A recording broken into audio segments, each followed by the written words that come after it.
It's time for this week's episode of Brandon Sports Talk, featuring in-depth interviews from those who are trending in the world of athletics. And now, here's the host of Brandon Sports Talk, Brandon Pate.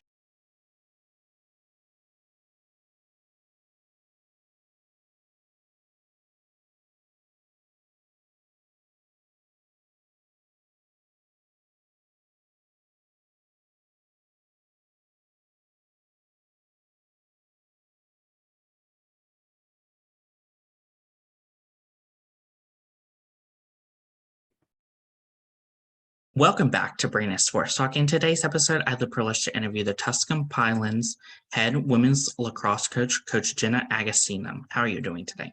I'm doing well. How about yourself? I'm doing wonderful. Can you talk about how you knew that you wanted to get started in coaching in college women's lacrosse? Yeah, so I grew up kind of in a coaching family. My dad, his three brothers, my two brothers, all coaches, primarily basketball family. I was the first one to kind of venture out into the lacrosse world. But, as long as I could remember, I was helping my dad run basketball camps. I was doing personal training in our backyard when I was, just out of high school. And then I started coaching travel when I was in college as well. And I just always have had a passion to help young athletes not just become better at whatever sport it is that they're playing, but also, through athletics, you gain so much self-love, confidence. It takes you, wherever you want to go after. And that's something I've always really, really enjoyed helping and sharing. And when I got the opportunity to coach, full time, I knew that was kind of a no-brainer for me. What was it like going to Stony Brook and getting to play collegiate women's lacrosse? It was an amazing and unexpected experience, actually. So I mentioned I played basketball. I thought I was going to go to college to play basketball. And then unfortunately I had an ACL injury and kind of changed my trajectory of what I wanted to do, kind of made me take a hard look in the mirror. And I had a friend who was like, hey, come play summer lacrosse with me. And I was like, all right. It was my first time. I was playing in high school, kind of just for fun. And I went my junior year, started played travel, so played 1 year of travel lacrosse. And I actually got recruited by the previous coaches at Stony Brook before Joe Spallina got there. And he took over my freshman year, though. So I was only coached by him. So I originally was like, all right, I'm getting this amazing opportunity. I'll be local, Stony Brook's only like 15 minutes from my house.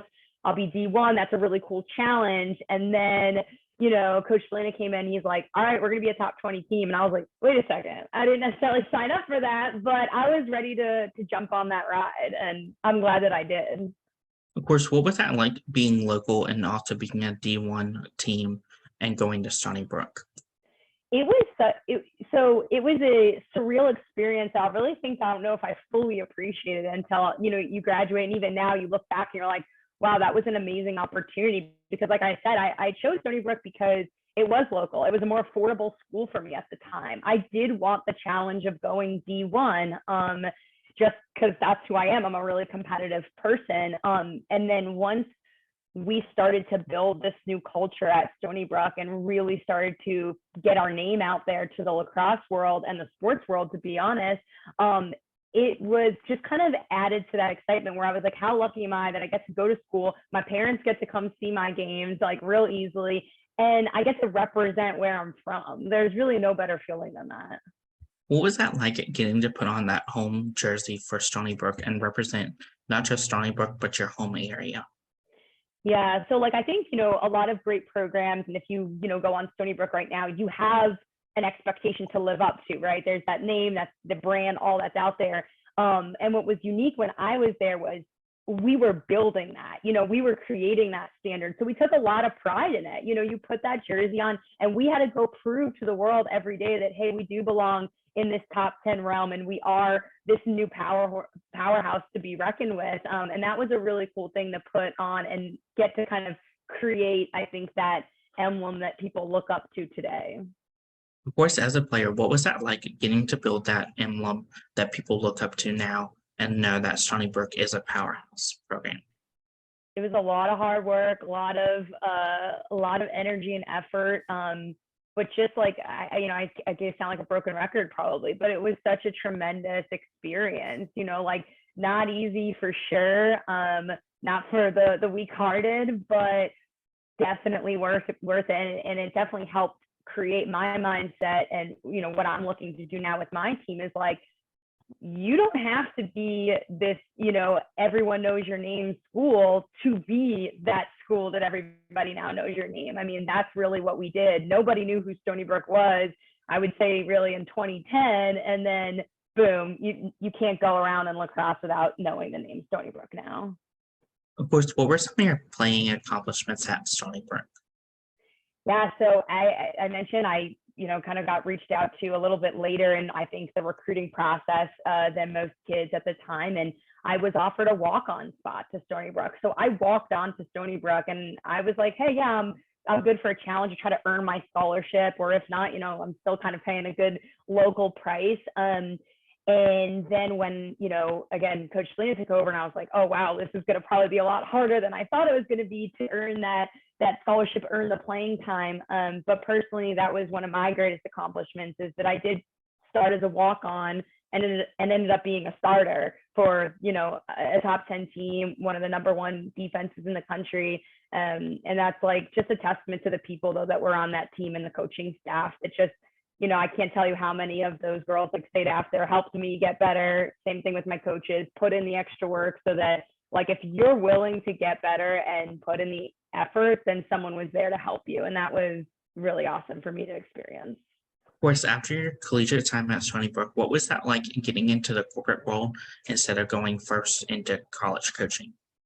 Yeah, so when I went to school, I didn't think that I didn't have any aspirations, honestly, to be a college coach. I knew I always wanted to stay with the game, and that's why I did travel. And that was a fun little side job that I still got to do what I love and give back to the game that gave me so much. But I was ready to kind of, to be quite honest, make some money and live this kind of different experience. And it's actually something I tell my girls all the time. I'm really glad that I didn't go right into coaching. And one of the main reasons is I feel like I can, from firsthand experience, tell my girls, like, everything you go through in college is going to set you up for success at whatever job you have next, right? Most of us aren't going to go play pro, lacrosse, and that's okay. But what can we take away from being a student athlete that's going to make us so successful? And I will never forget my first week at my corporate job. I was staying late. I didn't think it was staying late. I was just getting my job done. I was putting in the extra minutes, and my boss came over to me. She's like, "Go home. What are you doing?" And I was like, "I want to be good at this. I want to be successful." And sure enough, at my job, I think in the 6 years I was there, I had like 7 promotions. And I think that all goes back to, I had that student athlete mindset where I was going to come in, I was going to be competitive, I was going to be a good teammate. Like, that stuff translates right into the real world. So that was pretty exciting. What was your experience like getting into coaching and coaching on the club level? Yeah, I mean, coaching at the club level is just such a good way to give back to the game. These are where kids, they have that dream, they have that aspiration, they look up to you, whether you played at any division, they look up to you as a coach because they say, hey, if that person can do it, I could do it. And that's really what I love about, coaching at the travel level, is helping kids start to understand what it means to play at the next level. And also, like, summer lacrosse is some of the most fun times of anybody's lives. You make really great friends that you have forever. So to be able to, like, have fun with the kids, start setting them up for success, and then get to see them go on to play college lacrosse. Like, I look back at all the girls that I coached, and I coach against, I've seen some of them now, that I coach against, or whatever the case is. And it's just like, the lacrosse world stays small, but that's, part of the beauty of it. Of course, how is that transition like from going from being a head coach on the club level to then going to the collegiate level to DePaul and becoming an assistant coach? Yeah, I mean, I think the biggest thing when you go to college is obviously there's a lot more going on behind the scenes, right? Like, you have your admin part of things and all that, but at the core of it is you put the kids first. I like to say that I'm a player's coach. I want to be there for the kids. What do they need? How can I make them better? So that part I felt like was a pretty easy transition. It's just build the relationships with the kids no matter what level it is, and then help them believe in themselves, because you already do as a coach. That's usually why you're coaching. You see things in kids that they don't see in themselves. So that part I feel like was pretty natural for me to carry over. What were some of the things that you learned as an assistant coach at DePaul? I mean, coaching under Coach Ann, truly, I tell her every time I see her, I'm so grateful for that opportunity that she gave me. You know, she was one of the main people who she would just kind of walk past me and be like, you're going to coach forever. You know that, right? Like she would just kind of plant that seed. And she, again, as a great coach herself, she saw things in me that I didn't necessarily see in me. She was a fantastic person to have my first collegiate experience with because she's so knowledgeable, not just about the game, but just how the whole, NCAA works and all the rules and things like that. And her patience and her ability to explain that stuff is truly priceless.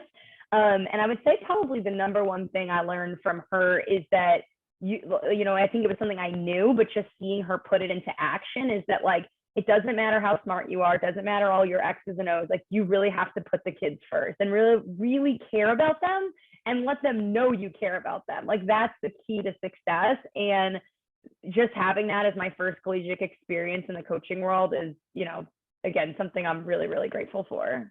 Of course, what were some of the things that you learned at DePaul then to help you to make that jump to become a head coach and run your own program? Yeah, I think it's, again, the basis of the relationship. I think I got an opportunity, you always hear people talk about your coaching style. What's your coaching style? And I think I maybe had an idea of what it was, but at DePaul, I was able to really define it. And that was like, you have to be a relationship-based coach. And then you can hold kids to a high expectations and you can start to help them with the fundamentals and the X's and O's. And, but it's a twofold and you can't start the second without the first piece. And that was something I got to learn and then practice, on actual college athletes. And that's exactly what I've been able to carry over into Tusculum. How was that feeling like getting announced to become the next head coach for Tusculum? It was surreal. Honestly, I think it is still surreal because every day I wake up and I get to do what I love and it feels like a fake job sometimes, but someone is paying me, so that's good. But yeah, no, I mean, I was really humbled, honestly. I know that coaching at the collegiate level is not something that, it's not easy, right? And it doesn't come across everybody's desk. So it's something that I'm really grateful for and humbled by. What is it like, obviously, getting to run your own program and becoming a head coach for Tusculum?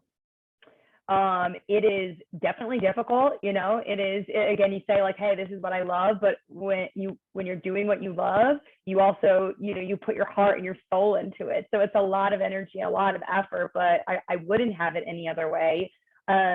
And it's been really awesome to have the opportunity to be the head coach and really start to pave the way of where we want this program to go. I think being an assistant coach, there's so much value of doing that. And I learned, again, like I said, a lot about the game and just in general, but to be able to step up and say, hey, this is the vision for the program. Here's what we want to do. Here's how we're going to do it. Who wants to jump in the boat with me and do that? That's a fun part of the job. Of course, as a coach, what has that been like, obviously being the head coach and having that final say at Tusculum of this is how the program is going to be run? I think that once you are confident in what your mission and vision is and how you're going to do that, then all you have to do is find the right people to be a part of that, right? And that's recruiting and finding the right staff. We're going to be announcing our new assistant coach, just in the next month or so. And I'm super excited about that because it doesn't matter how much I know about lacrosse or how great I am with kids. It's a whole program that makes, a successful program. It's everybody from the athletic department to, the staff at Tusculum to the student athletes specifically. So having the vision, having the mission, as long as you're confident in that piece, then you could get the right piece of the puzzle to help put it all together, because those pieces to the puzzle, that they do way more than I do.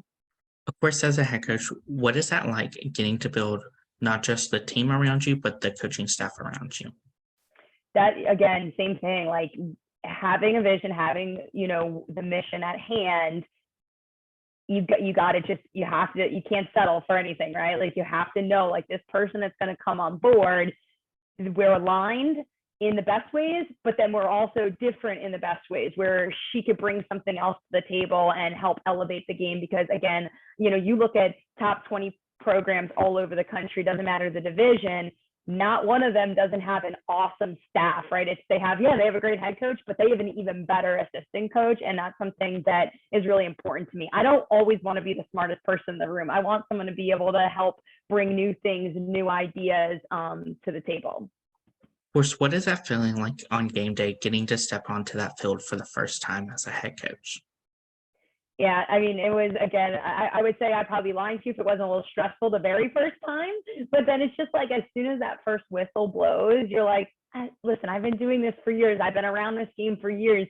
And once the game comes around, that's kind of, I don't want to say the easy part, but it's all the preparation that's more important than the actual game day. It's like, did I prepare these girls enough to come out and have the best day possible for themselves? And I think that that's something that, even my first time around, very quickly I realized that, where it's like, game day, this is just a fun part to see if all of our hard work is going to get to pay off. Of course, on game day, what is that like as a head coach, getting to lead that team and hopefully getting that win? I think it's all about, staying, I always kind of say, relentlessly positive, right? Like, we try to focus our team on, like, we're a solution-oriented team. We know adversity is going to hit during the game. We should not be surprised.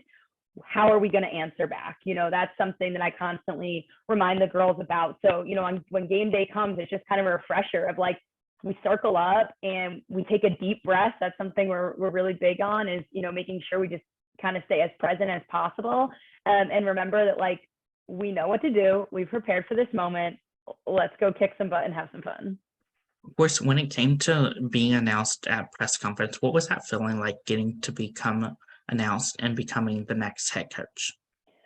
So being, like, announced to coach at Tusculum, again, I kind of mentioned it before, but, like, it really has been a humbling honor, and to be welcomed into the Tusculum University family has been an even bigger honor. I mean, from the second I walked on that campus, everybody was super welcoming, super supportive. I mean, they still are. And that was something that made my transition and being a part of the Pioneer family so much easier, that, like, I knew anybody's door I walked into, they were going to have my back and they were going to help me. They knew this was going to be difficult. I showed up last year 5 days before our first preseason practice. So I had 1 month with the girls before our first game. So as you can imagine, that was a lot of moving pieces, but I had a lot of people helping me out in the background, which was really awesome. Can you talk about, of course, the culture that you've built for the women's lacrosse program? Yeah, so it's similar in the essence to kind of my coaching style. It's all about relationships, respect, and trust. I think a lot of teams, you go to any team, everybody has, we have family atmosphere. Now, when I came in, I couldn't just walk into the room and say, hey guys, we're a family now. They didn't know me. I didn't know them yet. So rather than just kind of putting a sticker on the wall and saying that that's what we are, I talked about it with the girls every day. We put it into practice every day, probably to where they were a little bit sick of hearing me talk about, like, you got to love each other. You got to care about each other. You got to pick each other up.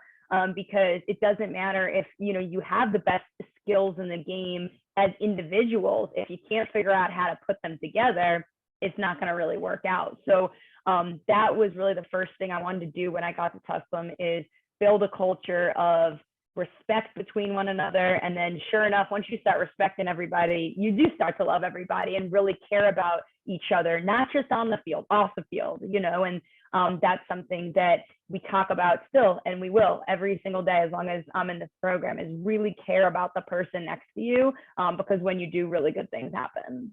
What are some of the things that you've started to build so far and create for Tusculum?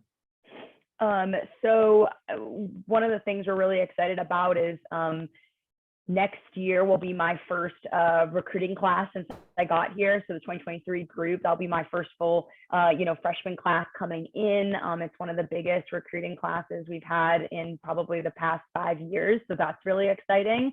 The other thing is we just ended our second season since I've been here, and it's the best season we've had since 2017.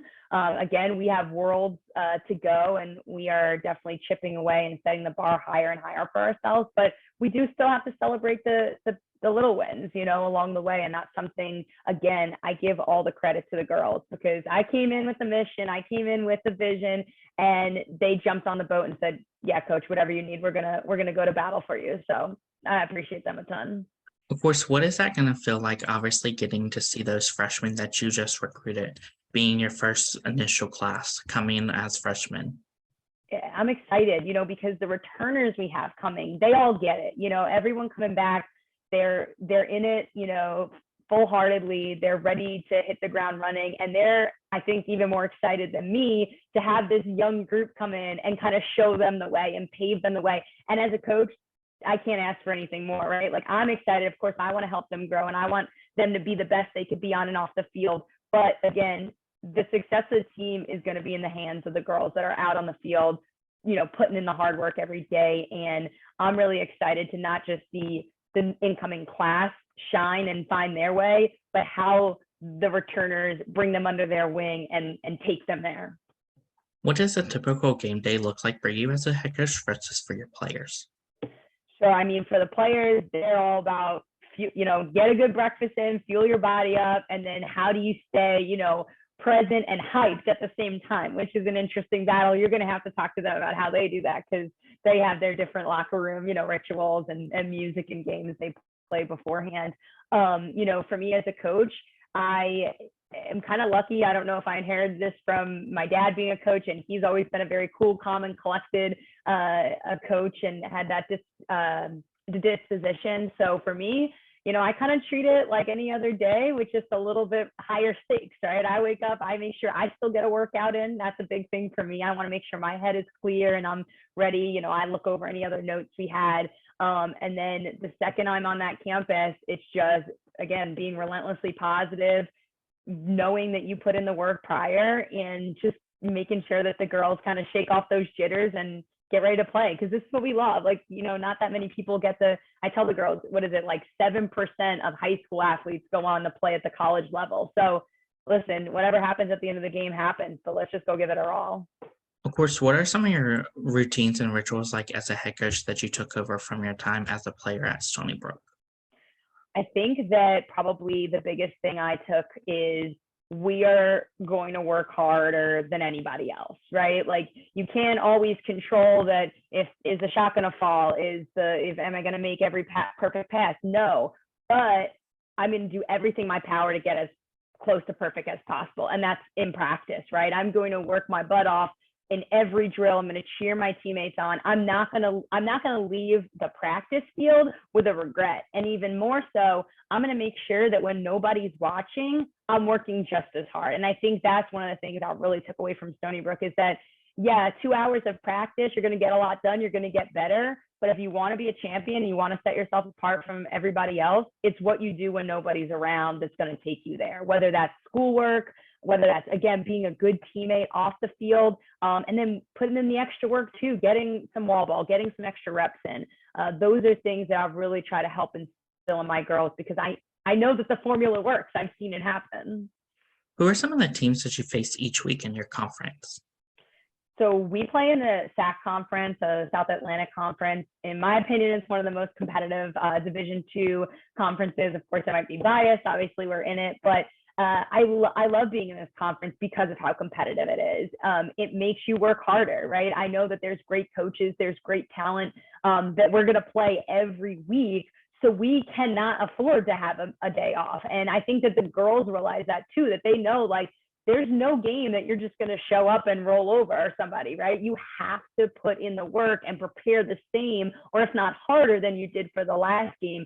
But that's what we all play, again, college, sports for, is we want it to be competitive. We want it to be, top tier talent and abilities when you're playing the game. So it keeps you on your toes. I think it makes me better as a coach. So I'm appreciative for that.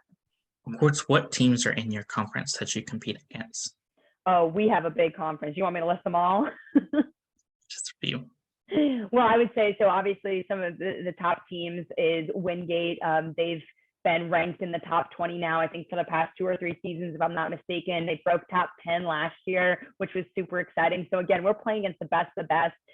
You have Limestone and Newberry, who are consistently kind of getting some votes to be in the top 25. So, but at every team, we just added a new team last year. We're adding a new team this coming year, and they're hitting the ground running too. So again, it's really fun.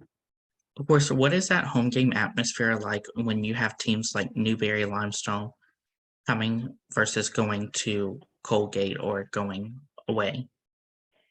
Honestly, I think, there's just that little extra like oomph for home games for whatever reason. That's just kind of something that happens in sports. I think it's just that pride piece where you're just like, I never want to lose, but I definitely don't want to lose on my home turf kind of thing. So I think there's just a little bit more excitement and comfort. But at the same time, when we go to away games, we got to take care of business too. So we still want to keep that same energy. So I wouldn't say there's a drastic difference, but I think I'd be lying if I didn't say that there's just something, inside you that you don't want to lose on your home field for sure. What does that recruitment process look like for those prospective student athletes looking to play collegiate lacrosse? So, I mean, I think everybody's recruiting process is different. And that's something I try to remind all recruits too, because you just can't, as much as you want to compare yourself to your friends, the people you see on social media, you really have to stay focused and, have your inner circle, talk to your talk to your high school coaches, your club coaches, your parents, of course, and kind of get your group as small as possible so that you really are making the best decision for you and not just a decision because you feel like that's the thing to do. But I mean, for recruits coming to Tusculum, I mean, there's a couple different ways. Obviously, they could reach out to me directly, whether that's on social media, via email, or, if they see us at showcases or tournaments, things like that, and vice versa. We see kids play, all year round. And we're reaching out to them. We might see them on some of the recruiting platforms, and we're kind of just making that initial contact. And then once, we have a good conversation, we're able to see a recruit play, then it kind of goes from there, depending on how the fit is. Of course, as a head coach, what are some of the things that you look at in those prospective student athletes when going out on the road recruiting them?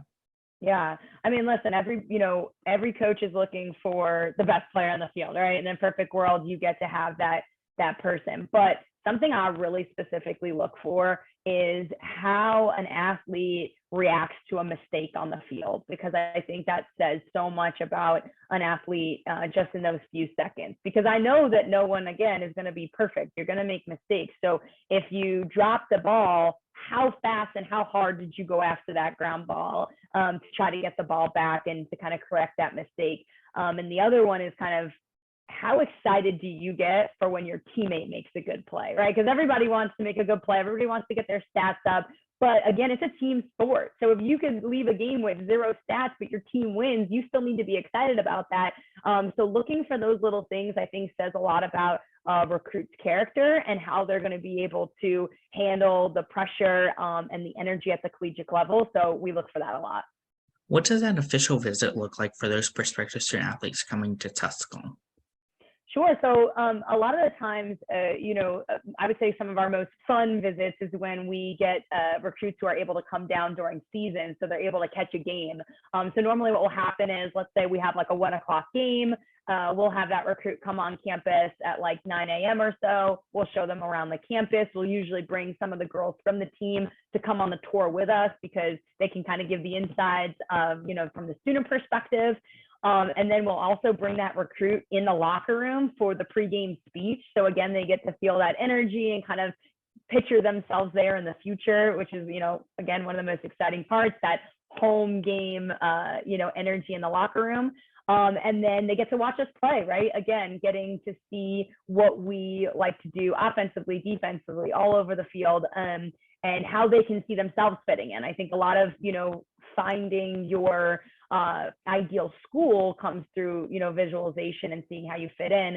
And then, of course, when we can, after that game, we like to have the recruit maybe stay over with one of the girls on the team, because again, I want recruits to come because they love the school. I want them to come because they enjoy and want to be coached by me. But more than anything, I want them to fit in and enjoy their time with the team, because these are the people you're going to spend the most time with. these are the memories and the friends you're going to have for a lifetime. So if you hang out with them for a night and really bond, and then you can be like, yeah, I can see myself not only being a successful lacrosse player here, but just having an overall good college experience. That's kind of like the ideal visit for us. Of course, what is it like obviously seeing those prospective student athletes fall in love with the lacrosse field that they will be playing for the next 4 to 5 years? It is truly, again, I sound like a broken record, but it's a humbling and honor, an honor to be a part of that. Like, everybody who knows, who's an athlete, who has played their whole life since you're 3 years old or whatever the case is, you think about, where am I going to go to college? How is this going to play out for me? And to see the look and to hear the joy in recruits' voices when they've made their decision, and I take that with a lot of pride, and I don't take that lightly. Like, I want to make sure that not only are they this excited that they committed to Tusculum, but they get to keep that excitement and love their whole time at the school. And that's kind of what I set out, and that's my mission, to help with the student athletes.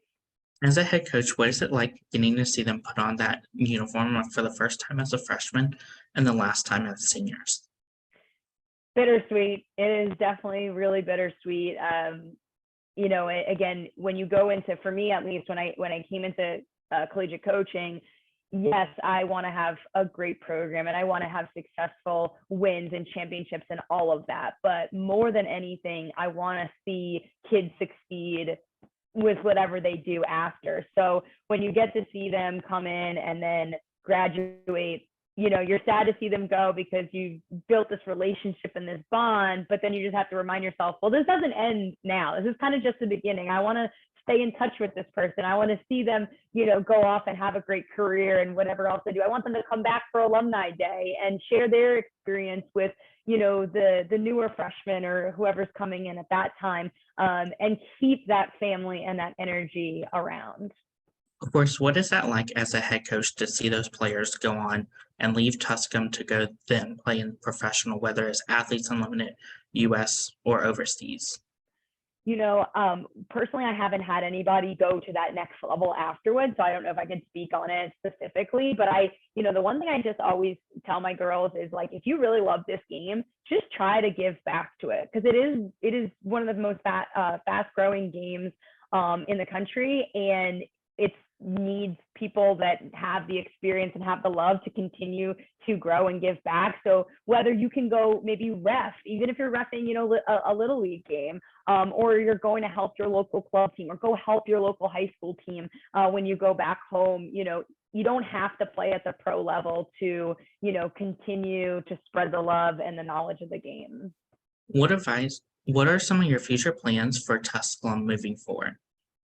I think for us right now, it's staying course and staying focused. When I got here, I really had the mission to turn this program around, get our name out there, and become something really, great.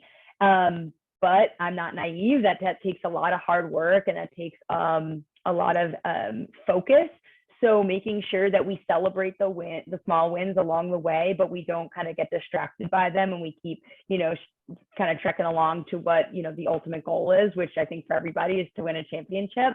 But I think while that happens is to continue to build the relationships with the players who choose to be on my team, and help them, again, not just become the best lacrosse players they could be, but just become the best people they could be. That's really what it's all about. What advice would you give those freshmen entering their first year of collegiate lacrosse? Don't be afraid to make mistakes, and don't be afraid to ask questions. I think there's a lot of moving pieces when you come in as a freshman, new place, new friends, new atmosphere, more challenging. But everybody's gone through that, and everybody knows you're not going to be perfect, and that's totally fine. Just come in with an open mind. And I would say, like, effort and energy, those are the things you can control. So as long as you're giving me 100% with that, then we're going to give you 100% of what we got to help you, fix any of those little things that you're worried about. What advice would you give those college lacrosse players looking to play for Athletes Unlimited or the US? That's a great question. I mean, you have to put in, if you think you're doing enough, you got to times that by 5. I mean, it's such an awesome part of being a part of the game is the talent just keeps getting better and better, which again, that's fun because that means that you got to push yourself. So I think that if you're willing to really make it your lifestyle, that you're going to not just practice every day, you're going to practice at the highest level. You're going to go, you need extra training, right? You need to go get some, you can't necessarily just go in your backyard and do any drills on your own. You might want to go to a, strength and conditioning coach, really get that kind of leadership under your belt to kind of help from the physical aspect of it, getting on, as good of a diet as you can. And then on top of all that, you got to make sure your stick work and your IQ is as good as possible. So watching as much lacrosse as you can would be a huge part of it. But I mean, it's growing. And I think that that's exciting because, for someone coming in as a freshman right now, who knows how big, the professional league will be by the time they graduate. What advice would you give those players that are looking to get into college coaching after their collegiate career of playing? Take on as many leadership roles as you can at the college level, and you don't have to be a captain to do that. I talk about that with my girls all the time. Like, just be a leader within a team, whether that's leading by example, whether that's making sure you go out of your way when you see someone struggling to really help pick them up. Because I think, when you think about coaching and you think about leadership or being a captain, all that, most people just see the glory, right? But that's a small percentage of what the actual job of being a leader and being a coach really is. It's about the little things. It's about how to overcome stuff and how do you help other people overcome stuff. That's one of the biggest challenges. So if you're interested in doing that, practice, right? Just like you want to get better at lacrosse, you want to make sure that you're improving your leadership skills as best as possible. What advice would you give those assistant coaches looking to become assistant coaches and then make that jump to become head coach one day? I think is do as much as you can and get involved as much as you can, talking to your head coach about maybe your head coach is responsible for something, but don't be afraid to say like, hey, can you just show me like how you're doing that or, what goes into that so that you start to get that bigger picture idea of what a head coach does. And yeah, I mean, just focus in on the details because I think that's the biggest difference. Like assistant coach, you're really granular and you're like looking at all the fine details. And then as a head coach, it's more like big picture things and making sure it all comes together. So that's probably the biggest change up. So whatever you can gain from your head coach at the time, then that's going to help you a lot. What advice would you give those head coaches looking to become head coaches and build their own program and build their own legacy? Really take the time to figure out like what your true identity as a coach is and how you're going to implement that every day. Because, as a head coach, again, it's not something I take lightly. I know people are always watching me, not even just my players, like anybody that comes on Tusculum's campus, like I represent the school, I represent the program. So making sure you really know who you are and what you stand for, I think I'll never say being a head coach is easy, but makes it easier in the long run. Of course, where can my listeners find you at on social media along with the Tusculum Women's Lacrosse Program? Oh, I should probably know this off the top of my head. Hold on, I have it in my email. You can follow me at Coach_Agostino, which is just my last name, Agostino, and then you could follow us on Instagram at TusculumWLax. Thank you again, Coach Jenna Agostino, for your interview and best of luck in your future as the Tusculum Pioneers Women's Lacrosse Head Coach. Thank you so much. You can find Brandon Sports Talk on Instagram at Brandon Sports Talk, Twitter at Talk_Brandon, and you can find me on YouTube at Brandon Sports Talk. Don't forget to like, comment, and subscribe. Thank you again, Coach Jenna Agostino, for your interview and best of luck in your future. Thank you so much. Appreciate it. You've been watching Brandon Sports Talk. Please feel free to like, share, and subscribe to Brandon Sports Talk on social media and on YouTube.